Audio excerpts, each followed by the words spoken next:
Hello, I'm Suzanne Atwell, and this is the Suzanne Atwell Show. Our topic, Greyhound racing in Florida. The business, the cruelty, the fight to change, and local efforts to rescue and provide homes for these beautiful animals. We start our coverage right here in Sarasota at the Sarasota Kennel Club. According to their website, the Sarasota Kennel Club has been open since 1929, and the Collins family has been operating the track since 1944. The track was developed and organized by a group of real estate developers and housed 165 dogs when it opened. Well-known Sarasotan Owen Burns III was a regular and sponsored a race known as the Burns Cup. A lot has changed since then, but one thing remains the same: the barbaric treatment these animals suffer, electrocution from the rail that pulls the rabbit. Many dogs we saw have large scars in their shoulders from electric burns. Doping is common, including stimulants and hormone treatments for females to prevent them from coming into heat. Broken legs, severe mental problems, the list goes on. The dogs are not running in Sarasota at this time of the year. The live season is scheduled to resume in November and continue through April 2019.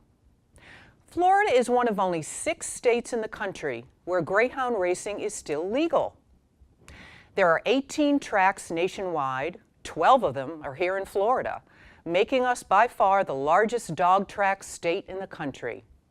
Here are some of the other facts and figures according to a national animal rights organization called Grey 2K.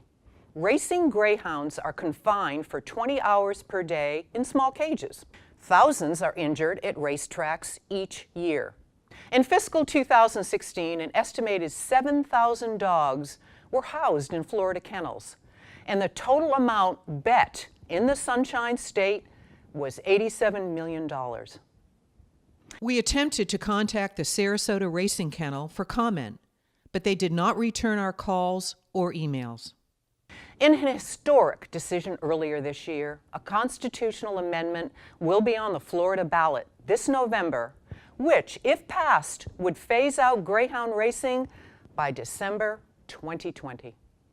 One of the people who lobbied to get this on the ballot is Carrie Thiel, founder and executive director of Grey 2K, a nationally recognized greyhound advocacy organization based in Arlington, Massachusetts. Hello, Carrie. Thanks for joining us. Tell us about the mission of Grey 2K USA. Well, we're a national nonprofit organization, and we work to pass greyhound protection laws, phase out greyhound racing, and also promote greyhound adoption. And we have supporters, all throughout Florida, and we're proud of the work we do to fight for these dogs. Why are there more tracks in Florida than any other state in the country? Well, I often say that this industry is like a Depression-era relic that happens to still exist today, and that the sheer number of tracks in Florida really goes back to that time. The dog racing industry attempted to legalize commercial greyhound racing in multiple states and failed, including states like Kentucky. There actually was illegal greyhound racing that occurred at many tracks for a number of years in the 1920s. And then Florida was the first state to legalize commercial greyhound racing in 1931. The first races occurred in December of 1931. And so this is something that originated in Florida as a legalized form of gambling. And as the industry grew, it grew throughout the Sunshine State, and so today you're left with a situation where there are 18 operational dog tracks nationwide. 12 of those are in Florida, while at the same time commercial greyhound racing is illegal in 40 states. What statistics are kept on the animals? What do we know about their treatment and care? For decades, this industry operated in the shadows. And we have made a concerted effort in recent years to bring sunshine and transparency to this industry. And those efforts have been fought by the Florida Greyhound Association and other proponents of dog racing. But we do know, because of a state law that was passed in 2013, that since 2013 there have been 458 greyhound deaths at Florida tracks. On average, a racing greyhound dies every 3 days.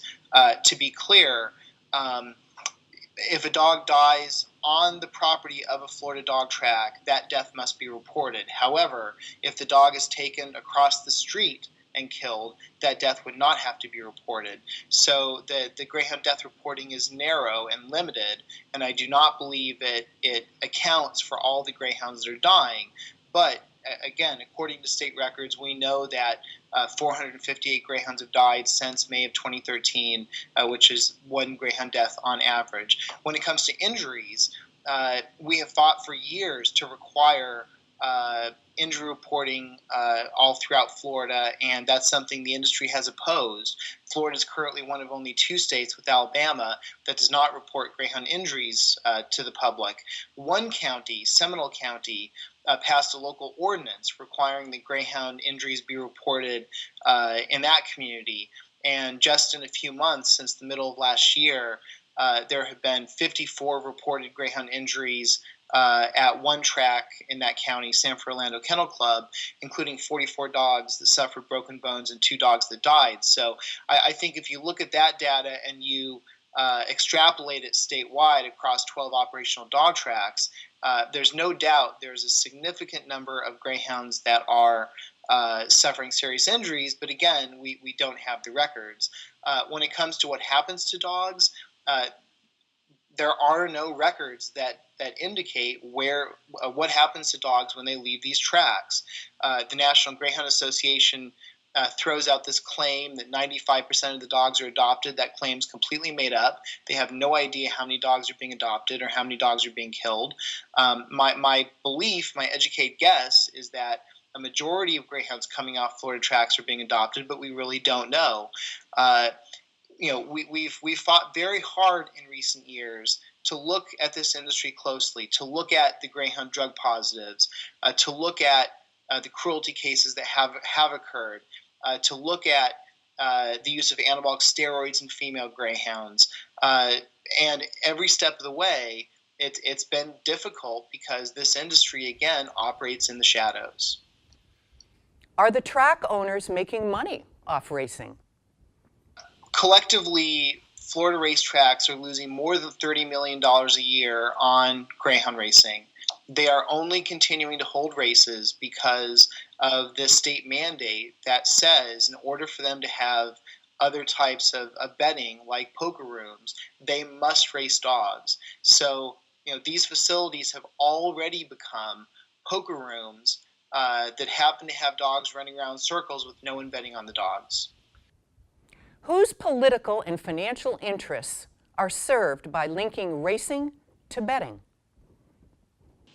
Well, you have this huge industry of gambling operators with powerful lobbyists and huge war chests who have been fighting over the gambling pie in Florida for decades. Everyone from the Seminoles to dog tracks to horse tracks to Disney, who of course is against gambling for the most part.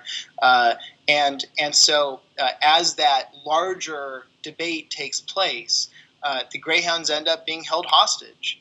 They end up being a pawn or a bargaining chip for other things that other gambling operators want. And at the same time, you do have opposition from the greyhound breeders, who, of course, want greyhound racing to continue regardless of whether or not it's profitable, because for them, the live dog racing mandate has effectively become a state subsidy for their private businesses.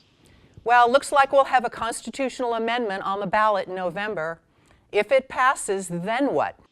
Well, voters will have a chance this November to decide the future of greyhound racing. It'll be Amendment 13 on the ballot, and Amendment 13 will phase out greyhound racing over 26 months. by December 31st, 2020.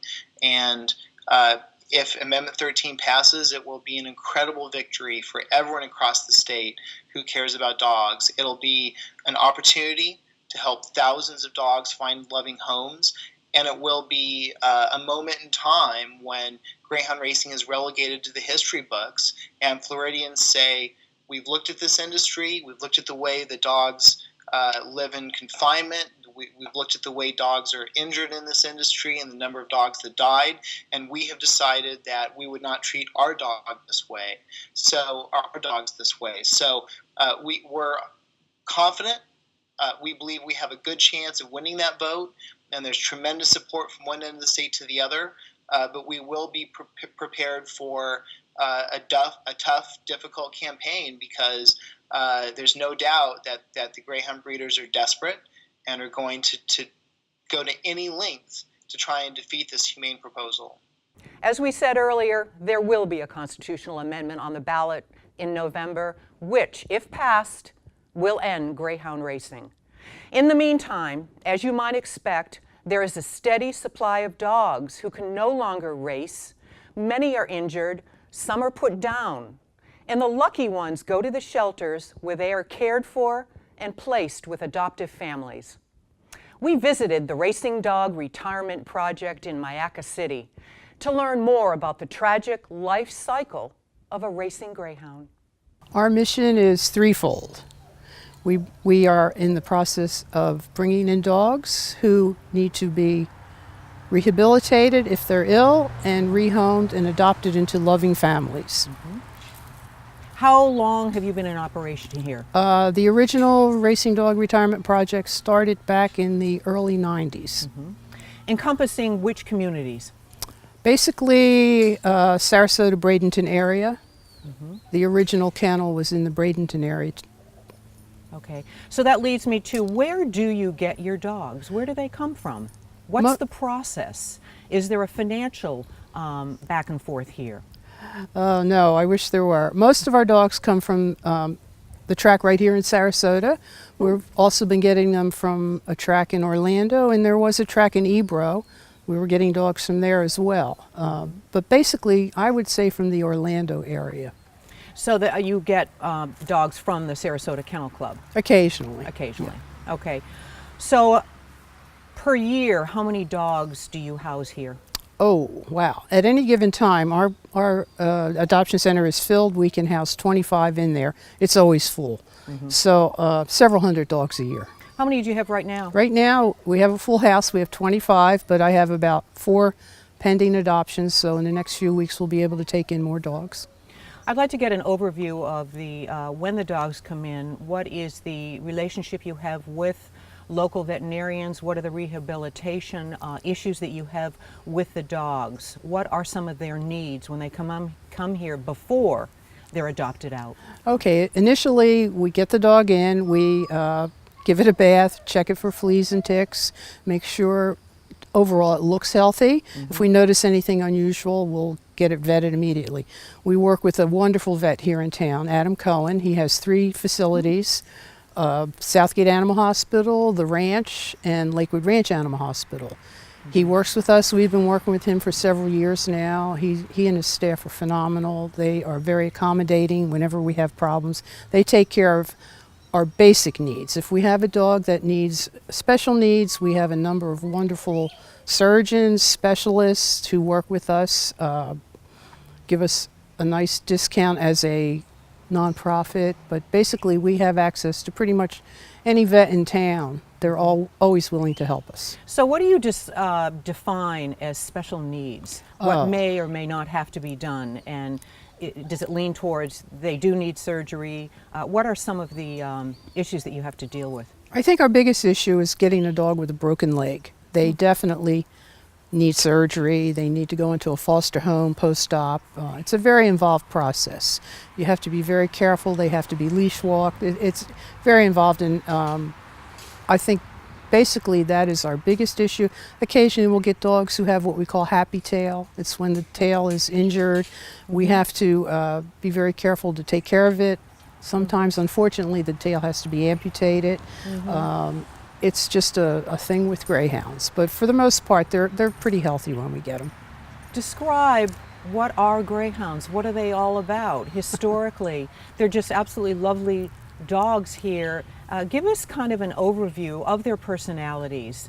Greyhounds are the most loving, affectionate, beautiful dogs ever. All they want is someone to love them and take care of them. They're very gentle. They're not high maintenance. Everyone thinks they're hyperactive.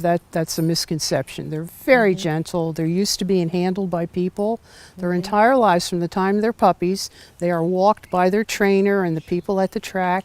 They're used to the interaction with people, and they love that. And once they get into a home, they become fantastic pets. When you screen a potential adoptive family, what do they need to be mindful of? I think if they have other dogs, if they have children, those kind of requirements. What are your requirements here? Okay, we have a pretty, I don't want to say difficult, but we do our homework.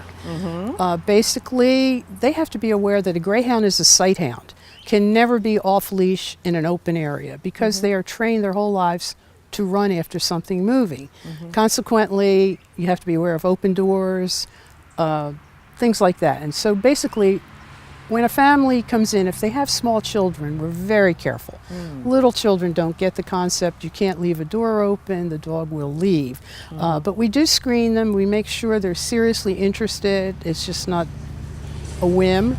If they have other pets, we will make sure that they're compatible. We do an adoption, not an adoption, excuse me, a matching process. If they have cats, we test all our dogs to see if they're cat friendly. And hopefully, most of them are cat tolerant. No guarantees, but anyway, we do our homework. We don't want a dog coming back. It's not good for the dog, it's not good for us, it's just we want that dog to have a forever home. But I understand you will take a dog back. Absolutely. We not only a dog that we have placed, we'll take any greyhound. Strictly greyhounds. I get phone calls occasionally, can you take a dog? If it's not a greyhound, unfortunately we can't. But any dog, any greyhound that needs to come back for whatever reason, we will take back and try to rehome. How are you, what's your kind of your position in other dog retirement, rescue, how many there are around here, and where your place in all that is? Are you one of the main ones? You house most of the dogs? What is that footprint look like in our state? You're speaking primarily greyhounds. Yep. Yeah. Yes. As far as I know, right here in Sarasota, we are the only Sarasota Manatee Venice area. We are the only rescue group. I'm not sure if there's a group at the track or not. And you've gone from rescue to retirement. What's the issue with? You used to be called the rescue. Or was that the labeling they gave it before, and now they call it retirement, just to maybe soften it? We are Racing Dog Rescue Project, doing business as Racing Dog Retirement Project. I understand. And to that point, this fall we may be looking to, in November, ban greyhound racing in the state of Florida, joining 40 other states. What happens, what do you think happens to all the dogs? That is our main concern. We are very worried. Where do all these dogs go once this happens? A facility like ours, we're licensed for 50 dogs. And at 50, we're stretching it. So that is a big concern. Where are they all going? Well, and a lot of them, I think it seems to be happening perhaps at the Sarasota Kennel Club and maybe others, that it's not the same money being made on racing, it's more on gambling, so it's already started, the proliferation of more and more dogs that need to be either adopted or treated for injuries. So I think that is an issue. It's a big issue. Sure. If you'd like to learn more about adopting a greyhound or supporting the Racing Dog Retirement Center, go to their website at rdrp.org and click the Adoption tab. There are literally thousands of dogs who need homes around the country, and if Amendment 13 passes, even more homes and shelters will be needed. So to learn more about owning a greyhound, we visited a local family who is on their 4th adoption. They are so incredibly lovable, so sweet, so docile.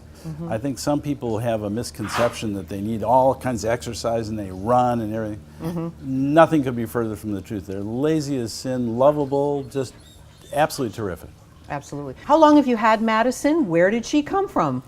We've had Madison for 5.5 years. She was a year and a half. She was in the first graduating class from the Hardy County Institute, the prison system. Sure. And she was trained by prisoners. She lived there for 10 weeks, and we got her after the 10-week program. We had selected her prior. She went to the program, stayed for 10 weeks, and we've had her ever since, and she's just terrific. Is that program solely with greyhounds or with other dogs also? Why greyhounds in there? To the best of my knowledge, it's greyhounds only. If there have been changes, and again, we've had Madison for 5.5 years, so it's possible there's been a change, but to the best of my knowledge, it's greyhounds. So that's interesting from what you just said in the opening, why they would be good in a prison situation for those incarcerated. They don't need any space at all. They rarely bark, although I have to tell you, we've had 4, and the first 3 collectively never barked, and Madison makes up for all 4 of them because she barks just like any other normal kind of dog. We looked at her first, that's a greyhound. She's not supposed to bark, but she does. Exactly. I see she's kind of looking around waiting to take center stage here. Sure. She'd be happy to do that. Right, well, she will. You're on the board of directors of the Racing Dog Retirement Project. Correct. When did you get on that board, and how is that going? And I'd like to know more about from a personal standpoint, you have a dog here. Your contribution to this organization and its meaning in our community, especially now. Well, our first exposure was when we got our first greyhound. That's where she came from. It was then called the Racing Dog Rescue Project, now the Racing Dog Retirement Project. And it's just a great organization. Obviously, because of the tracks, you're constantly getting a new supply of dogs. They have to hopefully get great homes, forever homes as we call them. Sure. And we just had the great opportunity of getting our first one. And after Princess, we had Princess and then Gracie and then Sadie and then Madison. And Madison, Madison, here she is. That a girl. Welcome, welcome. Thank you for having us in your home. You are beautiful. Hello. You want to look at the camera? Oh, there. Yes, there. You just beautiful. Thank you for coming over. What would you, for people that would like to adopt a greyhound, what are some concerns that you think they ought to have about before they adopt? Should they have the dog meet their children, other dogs in the family, many people in the family? What are some of those concerns? Well, our children were young adults by the time we got our first greyhound, Okay. so that was not an issue for us. But I think people think they're big. I don't think of her as big. I think of her as normal, but they are tall. Right. She weighs about 72 or 73 pounds, so if you live in a place that has restrictions as to the size of your pets, that might be an issue. But they really are very easy to care for. Sure. Now, our first 3 were all black and never shed. She is fawn-colored and sheds I've all noticed. the time. Yeah, she's shedding. But the truth is they really don't require a lot of work. They just are part of the family. They're very, very gentle. They love people. Unfortunately, when people come in the door, she jumps on them and says hello. We try and keep that under control. When I know with veterinary care, are there any concerns about any specific veterinary issues, whether orthopedic, whether neurological or whatever, that's different than any other dog? Well, they have orthopedic problems if they're young because of their racing. Exactly. Unfortunately, broken legs are not an uncommon experience. Madison, fortunately, has not had that issue. But no, there are, I know time to time there's talk about greyhounds having kidney issues. But in general, we've had 2 that lived to be 12, which is about what their life expectancy is. And 1, unfortunately, passed away of cancer at age 7. But 11, 12 years old is about what you'd expect, and they're just, they're a member of the family, totally. Absolutely, and you have obviously quite a history. Children were older when you got them, but still are involved with them. Right. Do you find, you're in the Landings here, this beautiful neighborhood, are there greyhounds around? There's one that lives just down the street. Oh. So once in a while we walk them together, although that one is quite a bit older. She's 13. Her name is Dottie. And she's got dots. You know, white dog Dottie with with the black dots. dots. There you go. She lives just down the street, but there aren't a lot of greyhounds, but I see them around town. You see, it's not uncommon for people to have more than one. It's very common for people to have two and sometimes even more, but two is a very, very common experience. So are there any other concerns that you'd have about, it sounds like there aren't, that you are very passionate about greyhounds, and with the experience that we've had so far with this show, they're marvelous. Well, we have one major concern. If she gets away, you can't catch her. Sometimes if we open the door and she has decided that she's going to run, and it doesn't happen a lot, but I have to tell you, once they're out the door, you just have to hope we can find them or they find their way back, because they're so fast you can't, you know, they can run. Yeah, and she would run if the door, she and just we have a runs. side yard, and she does go out once in a while. She'll get a burst of energy, and she'll run for about 30 to 40 seconds, and believe it or not, she runs in an oval. She runs like she's at the track. Exactly. And she'll just run like crazy, and then 30 seconds later, she'll get tired, and her tongue is sticking out, and she'll come in, and she'll drink water out of the spa, and she'll go and lay down and sleep for a long time. And that's it. Wow. That's it. That's her exercise. Wow.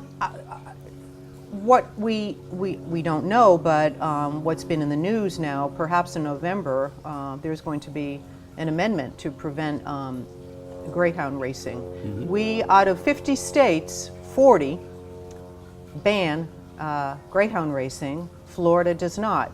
We have a lot of issues with decoupling, with the Seminole Indians, with everything, but we pretty sure it's going to be a standalone amendment, Amendment 13, that will go on. We're working on the language right now. It's pretty much out there. How do you feel about that, on banning racing in the state of Florida as a pet? Yeah, I would say it depends on which hat you want me to wear. As a member of the board, I have to tell you that it's a real tricky issue, because certainly one of the issues we would be dealing with is sudden flood of dogs that we have to take care of. Yeah, that was the next question. As a pet owner, I have to tell you, I think that the quicker they can get rid of dog racing, the better. Because frankly, you know, she's a member of our family. Absolutely. And so I don't have any, I don't have any love for the fact that dog racing is around. Right. And I've been told probably more than 8,000, there may be many, many dogs, up to that number. If this does pass, what will happen to the dogs? Well, you know, I heard the same number, and I don't know if it's accurate or if it's a fear number. I think they're trying to say to people, oh my goodness, you're going to have all these dogs, what are you going to do with them? That's fair. I don't know if that's a reasonable number or not, but it certainly will be a lot larger number than we've ever had before. And I know we would be looking at expanding in terms of how many dogs we can care for, and obviously be very aggressively trying to place them in forever homes. Well, you could look at that two ways. That could be a good thing, that we're going to up our rescue efforts, or our retirement efforts, in this case retirement, if they're no longer racing, and that would develop some hardcore cachet. What are we going to do with these dogs? That on the vying for dollars, it will be up there. Well, because if this passes, it may pass big. Yeah, I agree.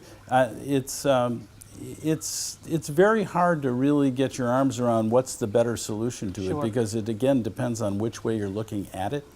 But as a pet owner, the sooner it's over, the better, as far as I'm concerned. What a wonderful story. And again, if you would like more information about greyhound adoption, go to their website for the Racing Dog Retirement Project in Mayaca City. That's rdrp.org. And you can watch this show and all our shows on our Facebook page, Suzanne Atwell Show. We love to hear from you and appreciate your comments. So until next time, we'll see you around town.